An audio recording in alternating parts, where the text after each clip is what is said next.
everyone, welcome to a wonderful interview. I'm so excited to share this with you. I am here in my very own bookshop called the Happy Reading Children's Bookshop in Broadstairs in Kent with one of my favourite children's authors right now for picture books, and that is Robert Tregoning. Thank you so much for joining me here today. Thank you for having me, Nikki. Oh, it's an absolute pleasure. And we're here today to talk about your new picture book which is coming out, which is this glorious picture book called What the Crow Saw Below. So congratulations to you. This is your fourth children's picture book in less than 2 years. Thank you so much. And not only is it your fourth picture book, but you are actually published by two of the most amazing children's publishers, Bloomsbury, who won the British Book Awards Children's Publisher of the Year, and I think, did they win the adults as well? I think so, yeah.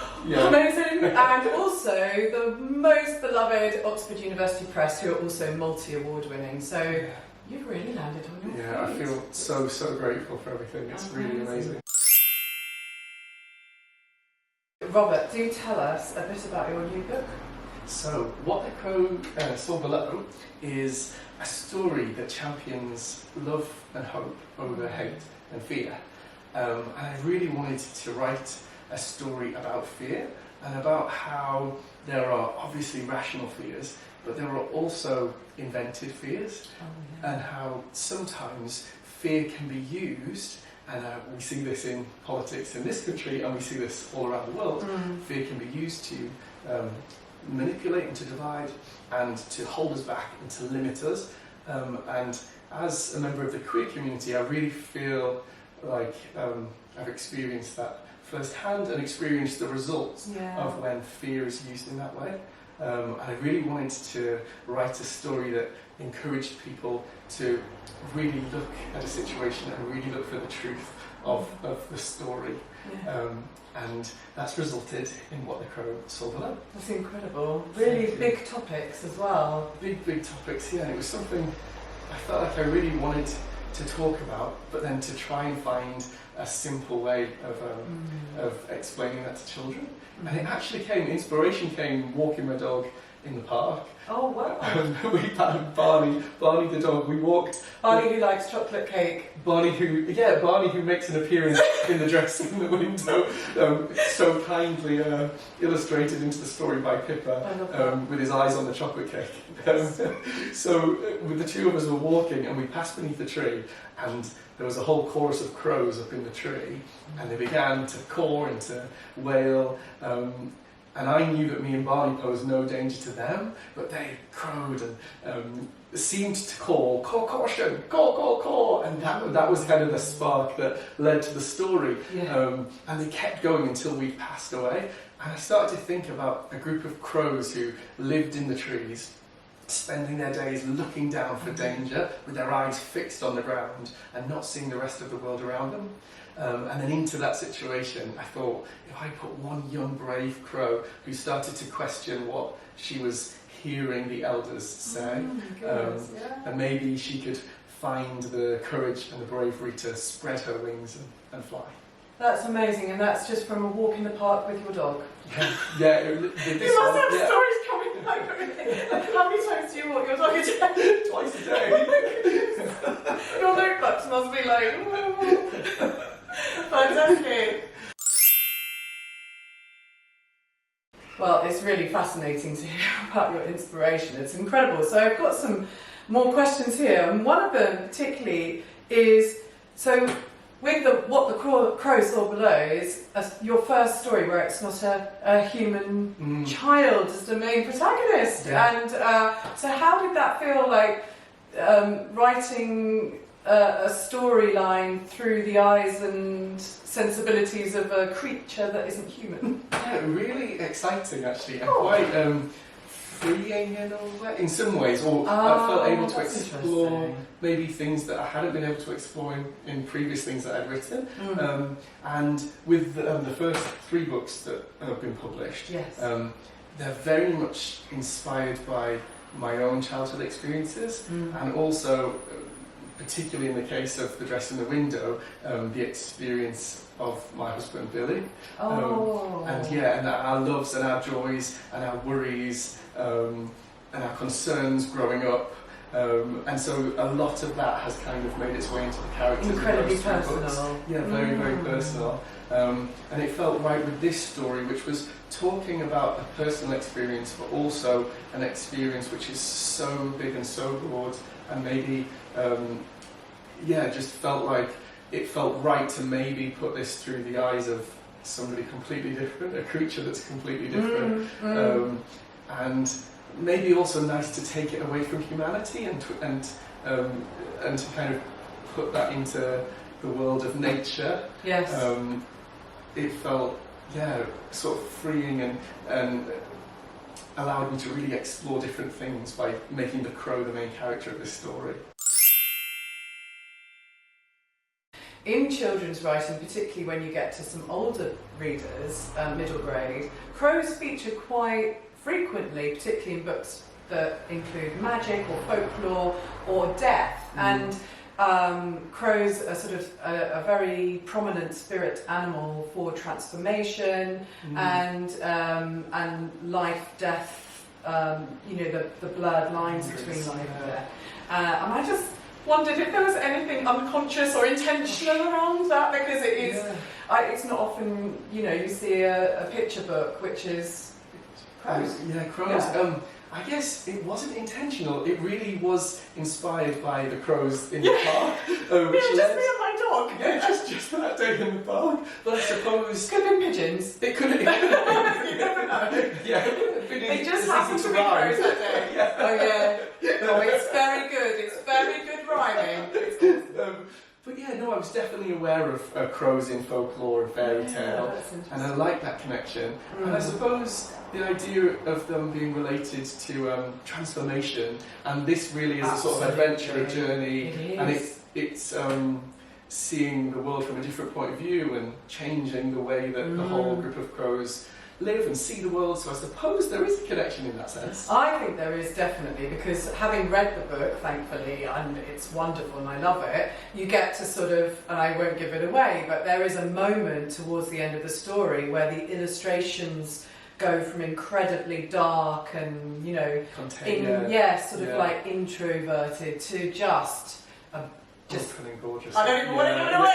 It's just so stunning, and it's just like, I love that moment when you're reading a story and then you just get lifted up, and you can, when you're reading it to children in story times or in school book clubs and stuff like that, you can feel it in the room. Everyone just goes, ooh. Oh, I love that. I love that. And it's like that movie Up with the balloons. Yeah, all of us are just going in our multicoloured balloons up at that point in the story. It's just lush. I love that. And when the art came through from the amazing Greg Stobbs, that moment, I mean, the whole thing is so beautiful. It is. And it was that contrast between the tangled and the twisted and everything being really dense, and then suddenly everything being free. It was really took clever. My breath away the first time. Really clever. Yeah, amazing. So Greg's artwork in this is amazing. And actually, Greg is local to us here in Kent, which is lovely, because I've discovered Greg Stobbs' work through your book, and I'm really looking forward to finding out more about it. And he's actually illustrated them. So his first picture book was that Greg had illustrated was Don't Ask the Dragon by Len Cisse. It's amazing. Yes. And when Greg's name was mentioned as a possibility to work with on What the Crow Saw Below, I had that book and I was like, absolutely, this book is so beautiful. I love that book. So I was super excited to work on something with Greg. So you have actually, you're like one of the most, you're in the club, aren't you, of like really fortunate authors who get to work with some of the most incredible illustrators from the start. Absolutely, I feel so fortunate.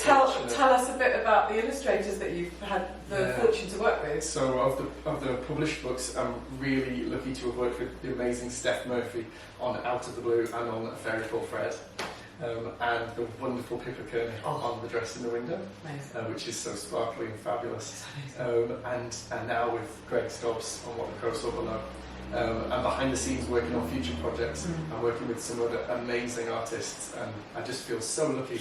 And every time I get the ping and there's an email has landed in my inbox with artwork based on one of the stories I've written, it's just the most amazing thing to see it brought to life.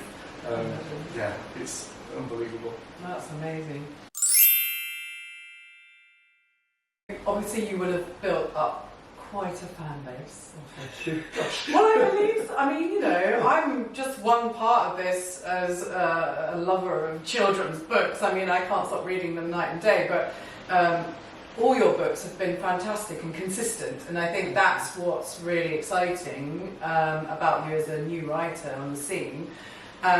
So because your 3 books to date have a strong LGBTQ plus theme, will your fans, your hardcore fans, will they still feel connected through this new story? I have a feeling you're going to say absolutely yes, because I feel it, because I've read it. I hope so, absolutely, because I think it's, like I said, talking to an experience that's particular to me as a member of the LGBTQ plus community, but also could relate to, you know, something that's felt by lots of different groups of people. Yes, so hugely, broadly relatable. Yeah, but absolutely related back to my queer experience. And I like to think that any story I write has made its way out of my queer brain, so I kind of see them all as queer stories, whatever the that's just like, that's just cute. That's like a bakery full of lots of sweet cupcakes going out to everybody. Yeah, exactly. Oh my gosh, where did that come from in my brain? And yeah, the ideas for stories are really varied, so there's other things in the works which centre a queer experience to different degrees, and I love that, and I find that really exciting. And I love that is really exciting. Yeah, I love I get to write lots of different it's types refreshing. of stories. Really refreshing. Yeah, thank you. All the characters that you've written about, which one do you really feel that you've poured the most of yourself into? Gosh, I think all of them really are really relating to quite personal experiences. I think with The Dress in the Window and Fairy Called Fred, I'm really leaning into things that just really bring me joy, and things I've always loved from childhood. But I think if I had to think of one story, maybe Out of the Blue, because it's really talking about... and that was your first? It was the first to be published, last year. And because it talks about some of the more difficult things that I've experienced and that lots of people have experienced, but the weight of feeling like you don't quite fit into the world, the weight of carrying a secret and holding on to that, but then being able to let that go, and being sort of helped by other people to let that go and to share joy with everybody. But also to have that love from that parent that was just so accepting, regardless of what the world was saying. Which is the hope for everyone. It's just stunning, and you just want that for every child, don't you? Absolutely. And I know all your books are popular in my bookshop, which is just joy. Well, that's really wonderful to hear. And I hope I'm going to stop fangirling in a minute, I promise. That's my whole reason for writing the stories I write, is the hope that they can make their way to people who really are looking for those kinds of stories. Yes. And they really are stories that I wish, like younger me, had been able to pick up and read. They read. really connect with people, and that's the most important thing. Yeah. I want to talk about your journey to becoming a best-selling children's author, but not just a rising star. I think actually, Robert, you're a bit of a shooting star, for sure. So I read that you trained as an architect, and then you pivoted to becoming a West End performer in musicals such as, Matilda, Charlie and the Chocolate Factory, and probably more, I don't know, but that was my research. And it feels like, to me, you took a pinch of the structure from the architecture, and then you took a pinch from the performing in the musical theatre, and ta-da! You've got like incredibly lyrical stories for young children, which kind of feels like a similar journey. And I have to say, and I'm not just like because you're here, I really feel that you've got a touch of the JD going on. I do, because there's been a lot of publicity around her backstory lately, and it's been really, really interesting about her journey from making up songs It's and songwriting, performing and songwriting. Yeah.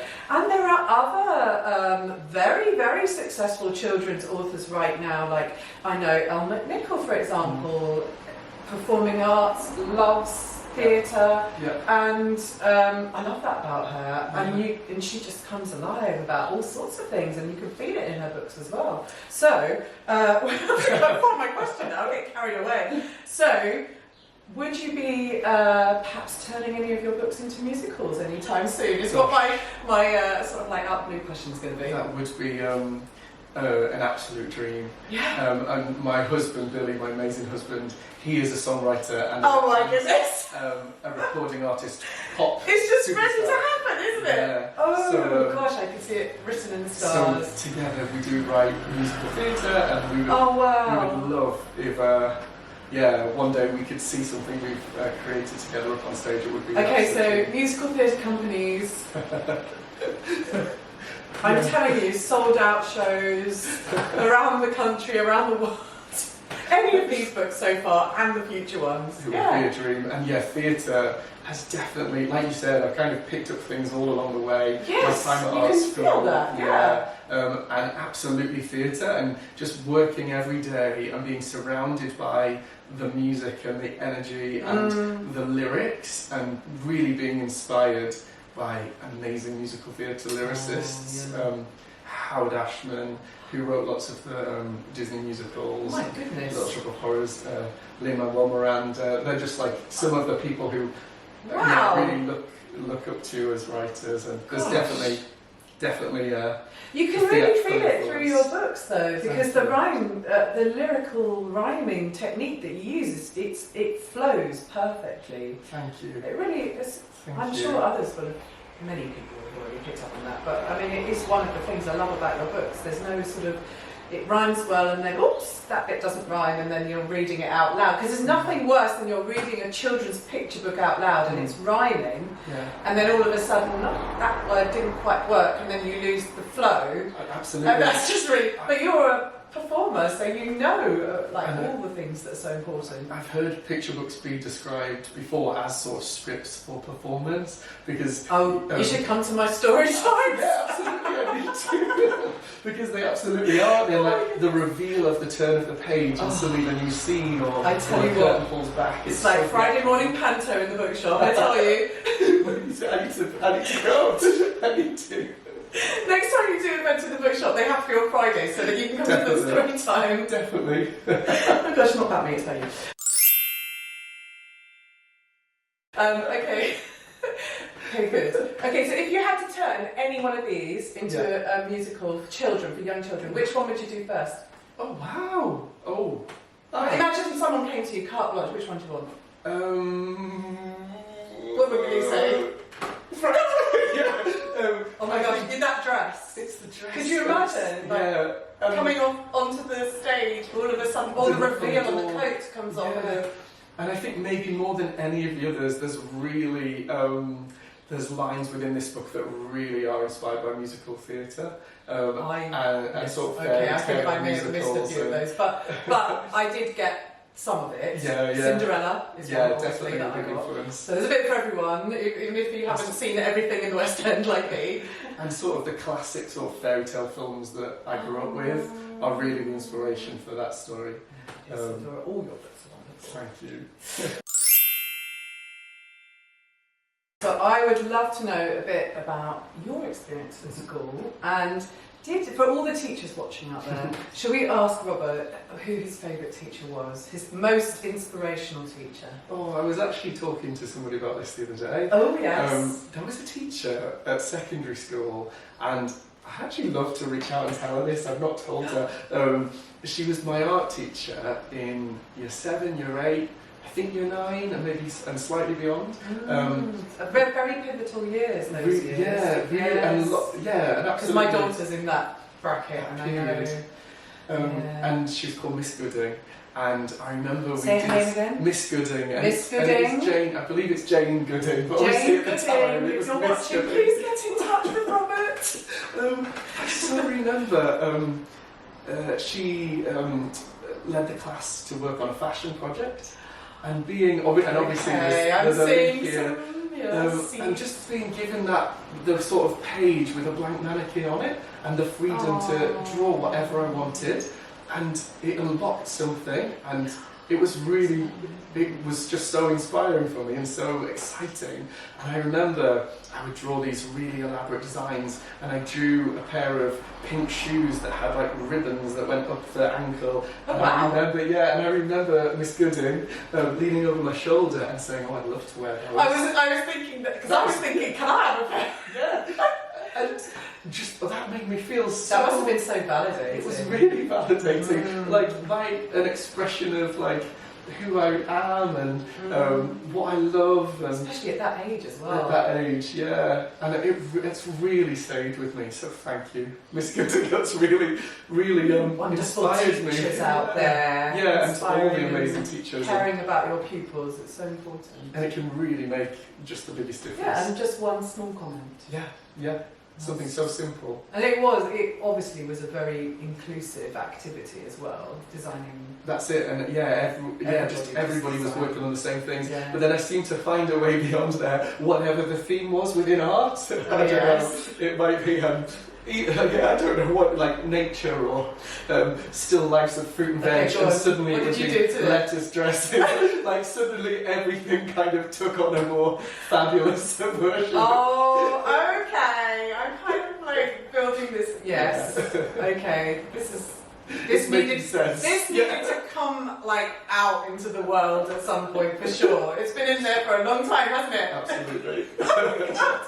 Wonderful. Thank you. What about bookshops or libraries? Where did you tend to go and find books that you loved, or have your next recommendation from when you were growing up? I have really vivid memories of the village library. I grew up in a fairly small village in County Durham called Lanchester, and especially while I was at primary school, we'd had lots of library visits, and then I'd go to the library with my family outside of school as well. And I remember just feeling like it was like this magical place, stepping into the children's section and there being all of these amazing adventures and possibilities on the shelves. And I really remember going there and meeting Terry Deary, who's the author of Histories. Oh, still going strong! Yeah, the amazing Terry Deary, who happened to live fairly close by. Oh, that's wonderful. And that stayed with me as well. And now you're doing your author events and inspiring children. Every time I'm doing it, I think back to that day and seeing someone up there and being like, wow, maybe that's something I'd like to do.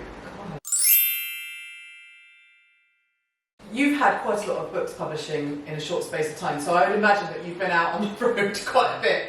Are you enjoying doing your events? And I have to just say, he's just done 2 events in my bookshop. We were dancing, we were doing this, we were doing this, we were doing this, and everybody was on their feet. We had adults dancing, we had children dancing, we had toddlers going round and round in circles with their arms in the air, and it was the best day I've had in ages. Oh, it was just amazing. So, like, obviously you've been doing events for a couple of years now then, and this is where you're at now, and we're like loving it. Yeah, oh my gosh, and today's been so much fun, and thank you for having me, and thank you for letting us. Every time. Come on, every book, please. But yeah, I love the events. It's one of my, alongside the moment that the illustrations first sort of appear and that seeing it brought to life, sort of equal to that is days like today where I can take the story and take the book that we've all created and share it with people and see their reaction to it. And it's amazing, and it's so amazing to be like reading The Dress in the Window today and just feeling like everybody's completely in the story together, and and it does allow me to sort of use a lot of the training I've had in theatre and the joy that I get from that. It does enhance the event, I have to say. Book him, he's amazing. But yeah, I love it. Meeting people who are enjoying the books and who are getting things from the books and feeling like they see themselves in the books means absolutely everything to me. Yeah, and what I've seen today in my own bookshop is that people discovering you for the first time, discovering your books, and then thinking, oh gosh, this is just what my child needs, and why didn't I didn't know it was even out there available for me. So that for me has been really powerful, seeing parents feel connected to the stories that you've been telling. Absolutely. And connected to you telling your own story as well. And I think that's incredibly powerful. Yeah, it's wonderful.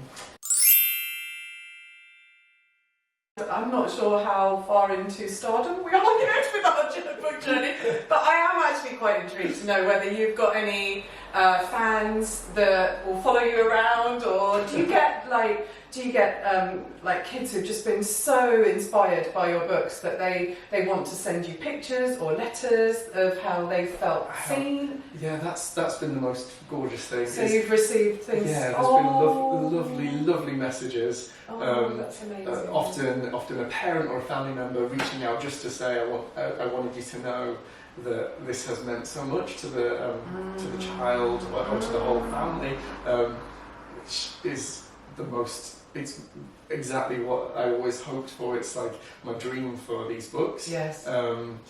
So yeah, messages like that have been gorgeous, and also maybe after like school visits, I'll then get a lovely message from the teachers, and maybe the children have like created something inspired by the event, and I've had gorgeous drawings, gorgeous, especially some of the maybe fashion related stories, and I've seen some incredible dress designs and just so much joy that people have wanted to share, and it really does. That means the world to me. It's the whole reason I'm doing what I'm doing is to try and spread joy. Well, it's working.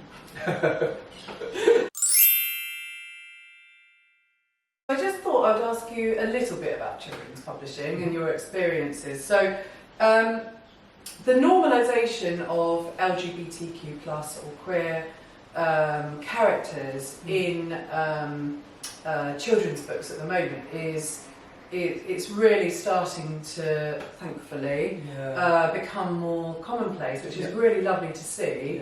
Are there any sort of other queer children's creators out there that you've connected with on your journey that have been like really supportive, or that I don't know?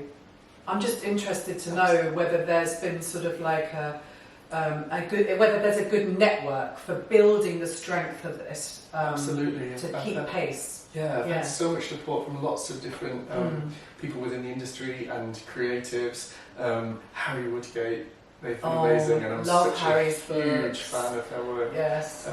Lots of amazing people. Joe Grant, whose books I absolutely love. Absolutely amazing. Ian and Eagleton. the work with the Polari Prize as well. Of course. And Ian Eagleton's books. Ian Eagleton, There's his work. Yes, I love it.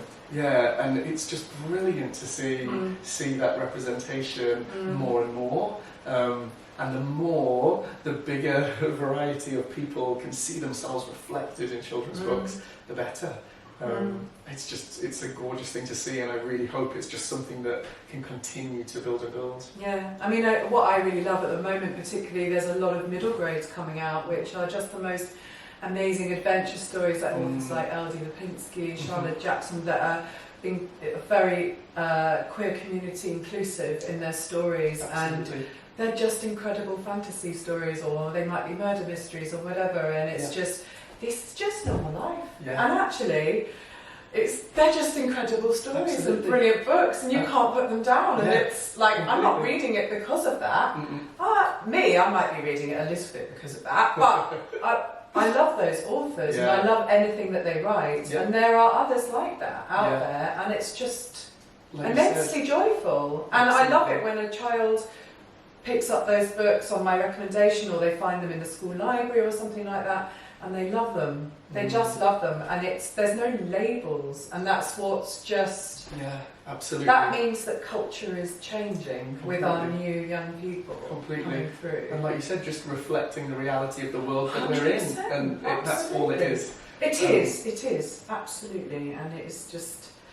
it's really heartwarming to see it happening in front of your own eyes if you work in a school or if you work in a bookshop or like you at your events. Absolutely, Just it is. Yeah. beautiful thing.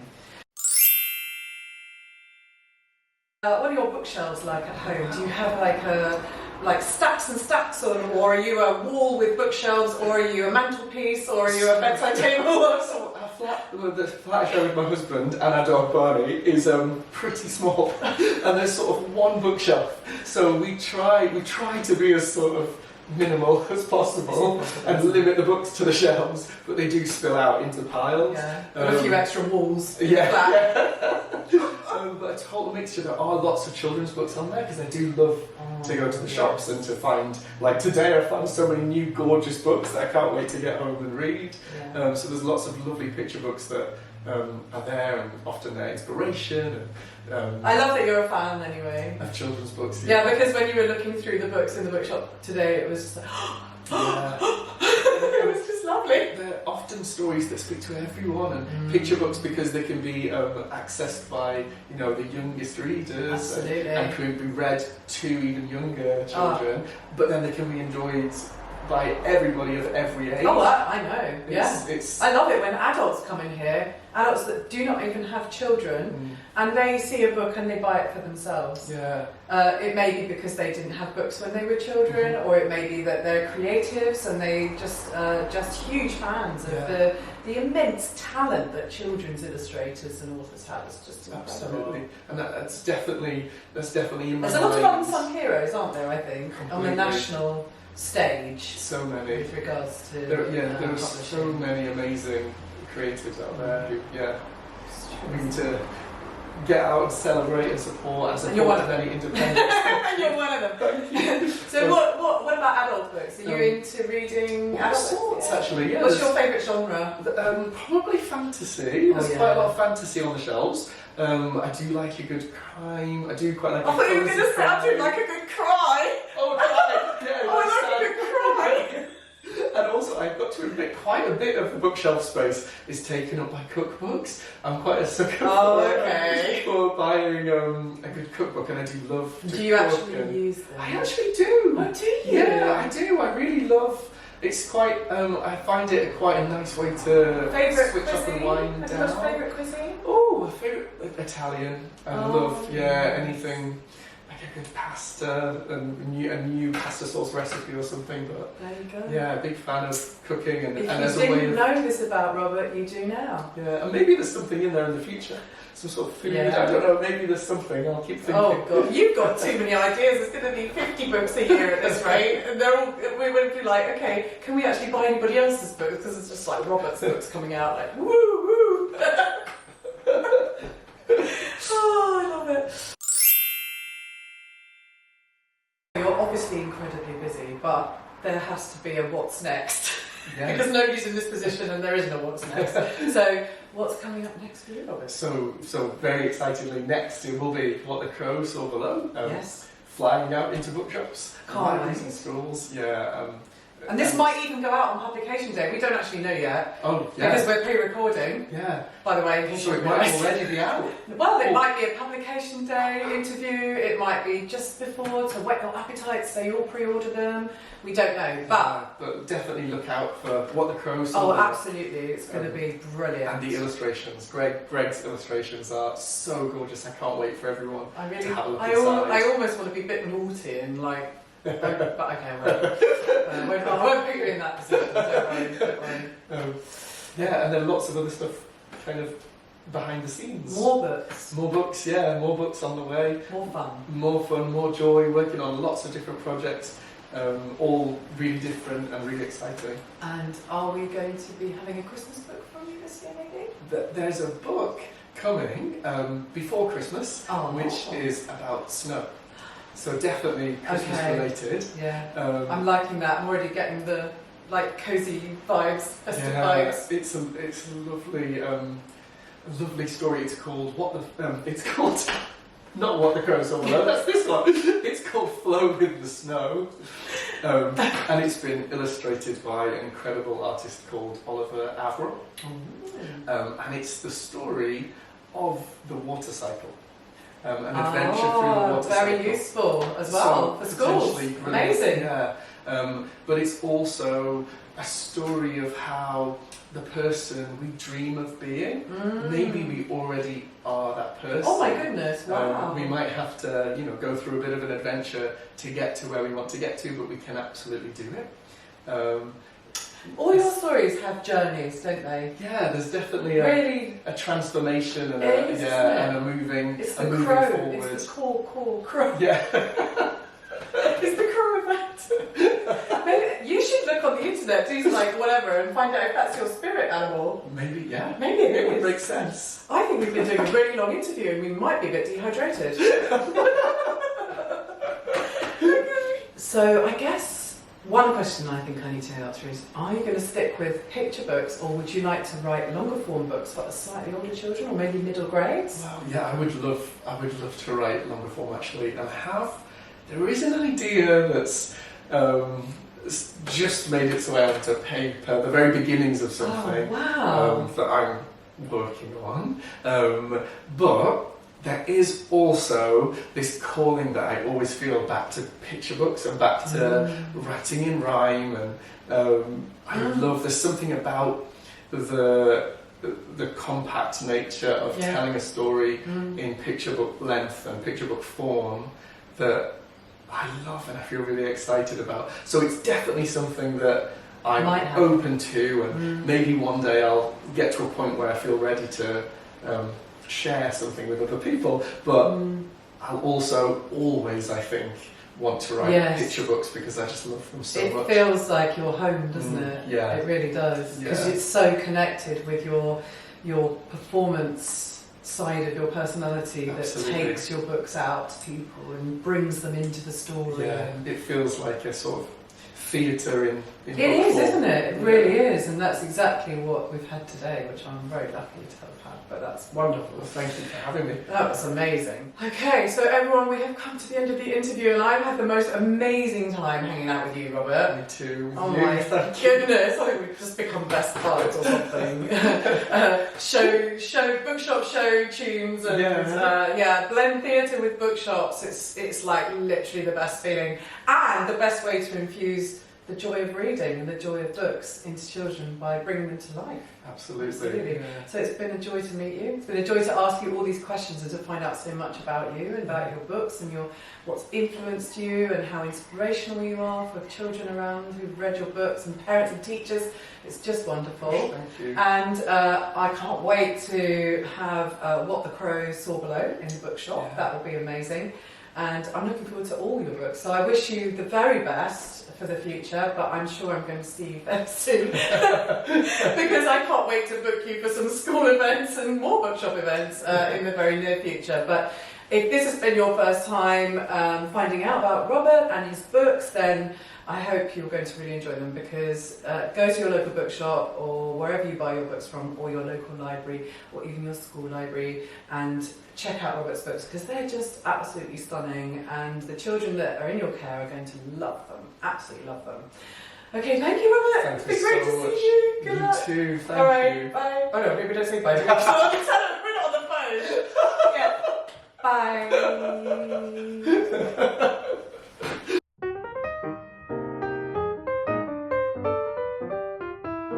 We're starting this. It's really annoying, isn't it?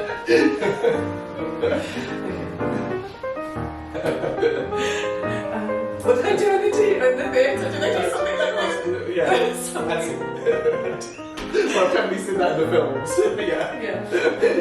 So what was your favourite pastry? Oh my gosh, what was it called? It was a croissant. Croffin. That's it. What was in your Croffin? Strawberry, vanilla, raspberry, something really delicious. It was amazing. I think there's sort of like a lot of things all over the floor with all this shit. Yeah. Sorry. It's alright, I've got my one for later, but I'm going to eat it in private because basically I get sugar all around my mouth and it's not very attractive. I had to go wipe my sugar off before this.